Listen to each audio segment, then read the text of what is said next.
স্কুলের ছাত্র তুমি? 93 পেয়েছি, করেছি গোটা রাজ্যে।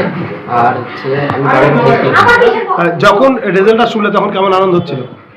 শুনে ভালোই লাগছিল। 1 থেকে 10 এর মধ্যে আশা করেছিলাম, ফিফথে আরো ভালো লাগছে। টেস্টে কত নাম্বার ছিল তোমার? টেস্টে ছিল টোটাল 675, 700 এর মধ্যে। আচ্ছা, এখন যে নাম্বারটা পেয়েছো তাতে খুশি? হ্যাঁ, তাতে খুশি। আচ্ছা, কিভাবে প্রিপারেশন নিয়েছিলে? প্রিপারেশন নিয়েছিলাম বলতে টিউশনের স্যাররা যেরকম পড়া দিত সেটা করতাম, তার পাশাপাশি তার বাইরে গিয়েও নিজের সেলফ স্টাডি আর বিভিন্ন হচ্ছে ইনফরমেশন কালেক্ট করে ওগুলো করি। আচ্ছা, স্কুল কেমনভাবে হেল্প করলো তোমাকে? স্কুলও ভালোভাবে করেছি। কোন স্কুলের ছাত্র ছিলে? ভালোভাবে। ভবিষ্যতে তুমি কি হতে চাও? কি নিয়ে পড়বে বা পড়াশোনা শুরু করেছো কিনা? পড়াশোনা আপাতত সায়েন্স নিয়ে করেছি, এটা নিয়ে গিয়ে দেখি কত চা যায়। ভবিষ্যতে এখনও তেমন কিছু পরিকল্পনা নেই। এই পড়াশোনার বাদ দিয়ে আর কি করবে? ক্রিকেট খেলতে, গিটার বাজাতে।